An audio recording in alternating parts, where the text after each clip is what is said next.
नमस्कार to all. आज मैंने जो क्वेश्चन लिया है वो क्लास 10 का सैम्पल पेपर का क्वेश्चन है find the zeros of the quadratic polynomial 7y² minus 11/3y minus 2/3 and verify the relationship between the zeros and the coefficient.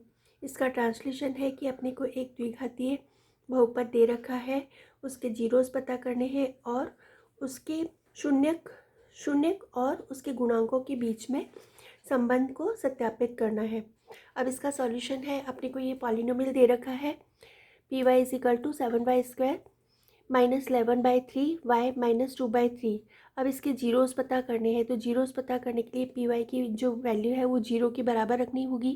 तो यहाँ पे पी वाई की वैल्यू जो है मैंने जीरो के, पी वाई ये है, इसको मैंने जीरो के बराबर इक्वेट कर दिया, बराबर रख दिया। फिर यहाँ पे डिनोमीटर में 3 और 3 है, हर में 3 और 3 है, तो 3 और 3 का एलसीएम जो आएगा वो 3 आएगा। तो पूरे इक्वेशन को अपन 3 से मल्टीप्लाई कर देंगे। तो यहाँ पे 7 को अपन 3 से मल्टीप्लाई करेंगे तो 7 3 ज़ा 21y² हो जाएगा, माइनस 3 से 3 कैंसिल हो जाएगा। फिर यहाँ पे भी 3 से 3 कैंसिल हो जाएगा। तो अपने पास जो इक्वेशन आ गई वो आ गई 21y² minus 11y minus 2 is equal to 0। फिर अपन इसको फैक्टराइज करेंगे। फैक्टराइज करने के लिए अपन यहाँ पे ये y² का जो कोफिशिएंट है और ये जो कांस्टेंट टर्म है, इन दोनों को मल्टीप्लाई करेंगे तो 21 2 ज़ा 42 होगा। फिर अपने को ऐसे दो नंबर सोचने हैं जिनको कि मल्टीप्लाई करने पे तो 42 आए और प्लस या माइनस करने पे 11 आए। तो 14 3 ज़ा 42 और 14 में से 3 को अपन माइनस करेंगे तो 11 आएगा और 11 के आगे माइनस का साइन है, तो बड़े नंबर के आगे माइनस का साइन होना चाहिए। तो इसके अपन दो पार्ट कर देंगे, स्प्लिटिंग मिडिल टर्म यूज़ करेंगे। तो इसके दो पार्ट करेंगे, ये कर दिया अपन ने, -14 बाय +3y माइनस करना है तो इन दोनों के अपोजिट साइन होनी चाहिए और बड़े नंबर के आगे माइनस का साइन होना चाहिए। फिर बाकी ये दोनों टर्म सेम रहेंगी। फिर 21 और 14 जो होता है वो 7 की टेबल में आता है, 7 से डिविजिबल होता है। तो इन दोनों में कॉमन जो आएगा वो 7 आएगा और दोनों में y कॉमन आएगा। तो अपन ने कॉमन लिया यहाँ पे 7y।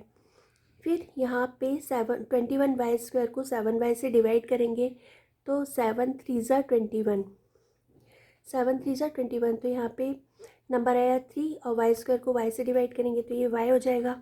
फिर 14y को 7y से डिवाइड करेंगे तो यहाँ पे 2 आ जाएगा, 7 2 ज़ा 14 और y से y कैंसिल हो जाएगा। फिर प्लस इन दोनों में वैसे देखने में लग रहा है कि कोई नंबर कॉमन नहीं आ रहा, लेकिन किसी भी नंबर को अपन 1 से मल्टीप्लाई करेंगे तो सेम नंबर आएगा। तो इन दोनों में से कॉमन आया +1। फिर 1 को किसी भी नंबर से डिवाइड करो, सेम नंबर रहेगा, तो ये सेम ब्रैकेट रहेगा 3y minus 2 is equal to 0। फिर इन दोनों में ये दोनों ब्रैकेट जो है वो सेम है, तो इस ब्रैकेट को अपन कॉमन ले लेंगे। तो ये ब्रैकेट अपन ने कॉमन ले लिया। फिर यहाँ पे बचेगा 7/+1 इज इक्वल टू 0। फिर इन दोनों ब्रैकेट का प्रोडक्ट जो है वो जीरो के बराबर है। तो या तो ये दोनों ज़ीरो होंगे या फिर ये दोनों अलग अलग ज़ीरो होंगे, या तो इसकी वैल्यू ज़ीरो होगी या फिर इसकी वैल्यू ज़ीरो होगी। तो यहाँ पे इसको अपन ने जीरो के बराबर इक्वेट किया तो ये हो गया 3y minus 2 is equal to 0 और 7y+1 इज इक्वल टू 0। फिर 2 इधर माइनस में इधर ट्रांसपोज होकर के ये प्लस में हो जाएगा और 0 में 2 कुछ भी नंबर ऐड करें तो सेम नंबर रहेगा। तो ये 3y इज इक्वल टू 2। फिर यहाँ पे 3 और y के बीच में कोई साइन नहीं है तो मल्टीप्लिकेशन का साइन मानेंगे। फिर 3 इधर मल्टीप्लिकेशन में इधर आकर के डिवीज़न में हो जाएगा, तो y की वैल्यू हो जाएगी 2/3 हो जाएगी। और यहाँ पे इधर प्लस में इधर ट्रांसपोज होकर के माइनस में हो जाएगा। फिर इन दोनों के बीच में कोई साइन नहीं है तो मल्टीप्लिकेशन का साइन मानेंगे। ये इधर मल्टीप्लाई में इधर आके डिवाइड हो जाएगा। तो y की जो वैल्यू आ गई, जो सेकंड जीरो आ गया वो आ गया -1/7। तो जीरोस को अपन अल्फ़ा और बीटा से रिप्रेजेंट करते हैं, डिनोट करते हैं। तो ये अल्फ़ा की जो वैल्यू हो जाएगी वो 2/3 हो गई और बीटा की जो वैल्यू हो गई वो -1/7 हो गई। फिर अपने को क्वाड्रेटिक पॉलिनोमियल जो दे रखा है उसको अपन कंपेयर करेंगे ay² + by + c is equal to 0 से। तो यहाँ पे वाई स्क्वायर का जो कोफिशिएंट है वो ए कहलाता है, तो ए की वैल्यू जो हो जाएगी वो 21 हो जाएगी।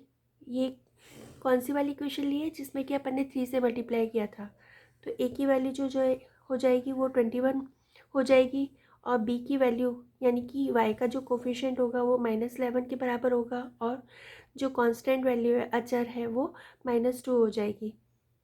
उसके जीरोस का सम किया, तो सम के अंदर क्या करेंगे, अल्फ़ा की जो वैल्यू दे रखी है वो 2/3 दे रखी है, फिर ये प्लस, और बीटा की जो वैल्यू दे रखी है -1/7 दे रखी है, फिर प्लस माइनस माइनस हो जाएगा यहाँ पे, तो ये 2/3 -1/7, फिर ये दोनों डिफरेंट टेबल में आते हैं, डिफरेंट नंबर है, तो इन दोनों का जो प्रोडक्ट होगा वो एलसीएम होगा। फिर यहाँ पे 21 को 3 से डिवाइड करेंगे तो 7 आएगा, फिर 7 को 2 से मल्टीप्लाई किया तो ये 14, बीच में माइनस का साइन, और यहाँ पे 21 को 7 से डिवाइड करेंगे तो 3 आएगा, 3 को 1 से मल्टीप्लाई किया तो ये 3 आ गया, फिर 14 में से 3 को माइनस किया तो यहाँ पर आ गया 11/21। फिर अपने को जो ये यहाँ पे प्लस है तो ये कब आएगा, यहाँ पे प्लस और ये माइनस है, तो यहाँ पे प्लस कब आएगा, जब अपन इसका माइनस कर देंगे, -11 का माइनस कर देंगे, तो ये जो है वो किसके बराबर है, -b के बराबर है। और यहाँ पे 21 की किसकी वैल्यू है, a की वैल्यू है, तो ये जो आ गया वो -b/a के बराबर, यानी कि अल्फ़ा प्लस बीटा जो फॉर्मूले से होता है वो -b/a होता है। और यहाँ पे इसको अपन ने इसको प्लस करके भी बता दिया कि ये जो है वो -b/a के बराबर है।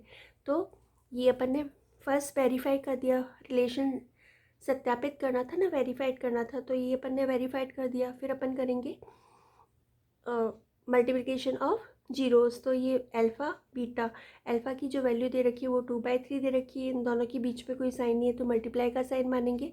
फिर बीटा की वैल्यू दे रखी है -1/7, दोनों को मल्टीप्लाई करेंगे तो हो जाएगा -2/7 3 सा 21, -2 जो है वो सी की वैल्यू है, तो ये -2 की जगह अपन ने सी लिख दिया, और 21 जो है वो ए की वैल्यू है। तो अल्फ़ा बीटा जो है हो गया, फॉर्मूले से भी c/a होता है, और अपन ने c/a की इसकी वैल्यू जो है वो c/a के बराबर प्रूव कर दी। तो अपने को रिलेशन सत्यापित करना था जो कि सही है, तो hence verified. I think you all have understood. If you have understood, please like, share and subscribe my channel. Thank you for watching my video. Love you all.